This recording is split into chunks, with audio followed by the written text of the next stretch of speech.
Hello Moodlings, my name is Dr. Nicole Lunan and I'm the CEO and co-founder of Moodly, a new app that allows you to share over 400 and plus moods, emotions, and desires with your lover, thus making communication simple, fun, and super easy. Guilt is not a love language, but it is highly prevalent in relationships. It's actually one of the most common forms of manipulation and probably the most challenging to catch, especially for those who are givers, empaths, especially for those who were raised with guilt-tripping parents. So what is a guilt trip? A guilt trip is best defined as the intentional manipulation of another person's emotions to induce feelings of guilt. One person tries to make the other feel bad, guilty about their behavior, thoughts, and choices. A guilt trip is carefully crafted to shift the way another person feels, behaves, or thinks. This is a method of control. Guilt tripping is a passive-aggressive person's best friend. They often do it when they don't have the courage or the communication skill set to share their feelings assertively. It can also happen when another feels helpless or inadequate. They use guilt as a sword of power because it's worked in the past and they know the tactic well.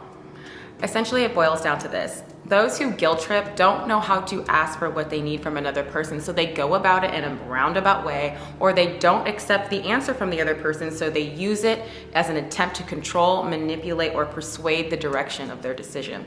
Due to guilt tripping passive aggressive, it's a little hard to catch and can often confuse the person experiencing it, thus leaving them with this feeling of, I must have done something.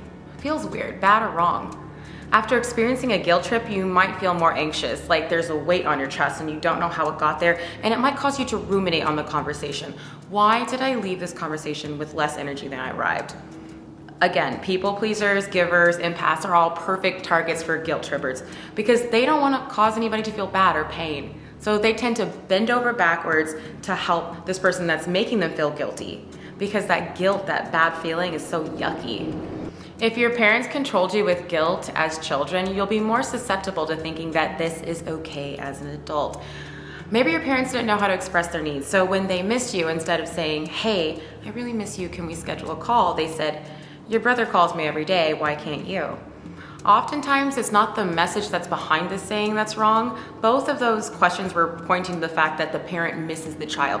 However, one is more vulnerable and asks to schedule a call, and the other one is comparing one child against another, thus creating competition, guilt, and insecurity. If you heard any of these sayings, you most likely were guilt tripped by your parents. Why don't you call me? Don't forget your mother. You're leaving already? Since you didn't bother to come over, I'm just gonna mow the lawn myself. I sacrifice everything for you, and you can't even do this one thing. In relationships, whether intimate or not, guilt tripping can sound like, I'm glad you're finally paying attention to me. God, you spent all your time on your phone. I do everything around the house. Can you just take care of this one thing? Gosh, why can't you be in a normal girlfriend? You'd rather spend time with your friends than with me. It's okay if you don't do this thing for me because other people do. Right? Straight up guilt manipulation. Experiencing repeated guilt trips takes a big hit on the self-esteem. Suddenly, it might feel like you can't do anything right. When guilt tripping happens frequently, it can lead to resentment and the loss of intimacy and closeness. Guilt tripping is the form of emotional abuse, and therefore it's 100% not a love language, nor should we accept it as one. The first step to stopping this in our lives is to acknowledge when we are A, doing it, or B, receiving it. How easygoing would life be if we just didn't accept being guilt tripped all the time? We're like, hey, you're doing that thing. You're trying to manipulate me by making me feel bad about myself. I don't like that. And I wish it was that easy to actually acknowledge when somebody's doing that, but because it's passive aggressive, it's so tricky. You have to really listen to yourself and how you feel before and after a conversation. So if you're high energy and then somebody's comparing you, oh, my friend does this and you don't do that, it's just why do you have to go to that level of, what your friend really wants is probably some attention from you, but they're just too afraid to say it.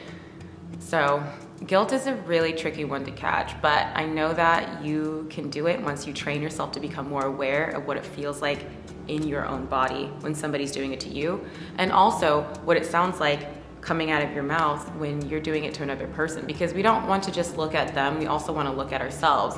And again, if you were raised by parents that were super into guilt tripping, then it's possible that you might have picked up this toxic trait as well. Here's an interesting guilt trip.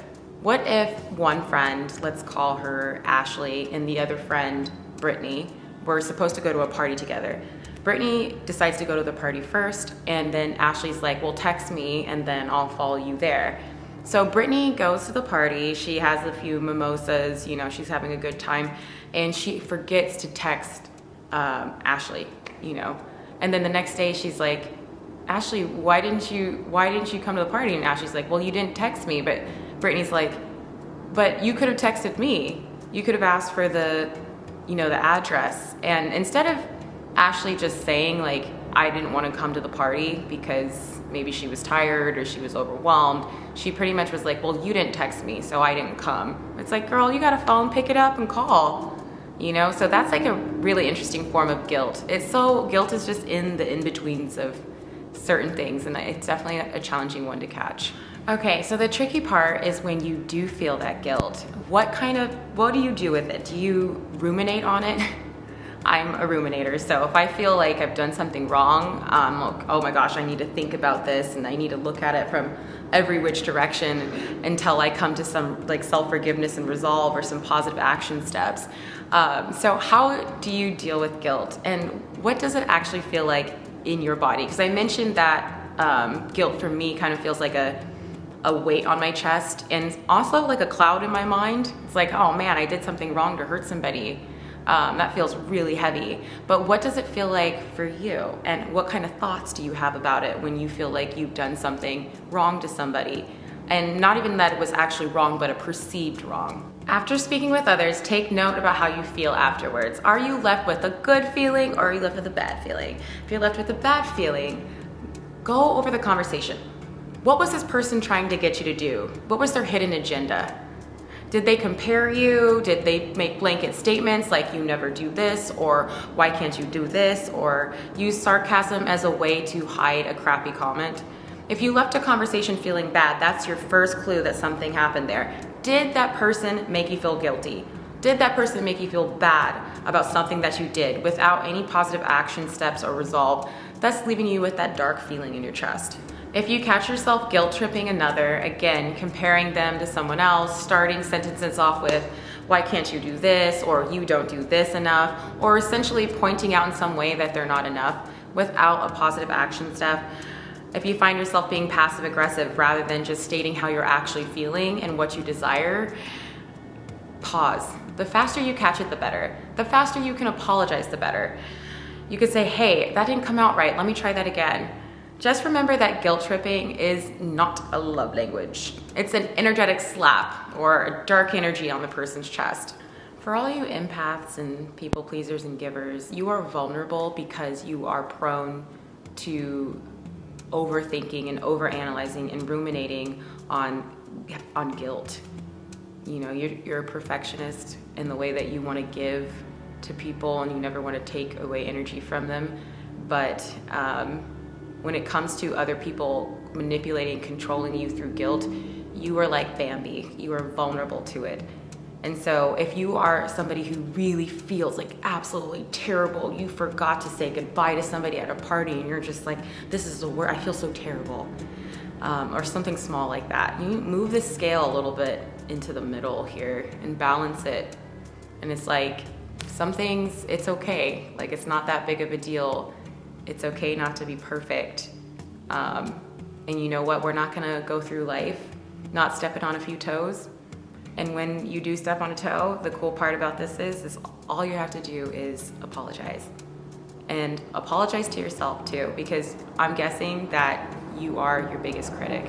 So for all of those who do use guilt tripping as a tactic to control, manipulate people, you gotta have some more courage and gusto to actually say what you want and how you actually feel.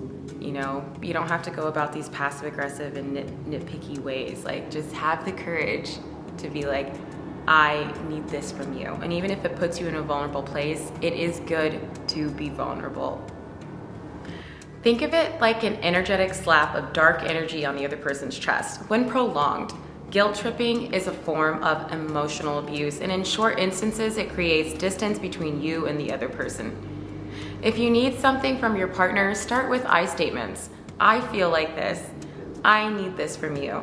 If you have issues with this concept, go ahead and download MoodMe. The entire app is based off the concept of how you're feeling and what you desire, guilt-free.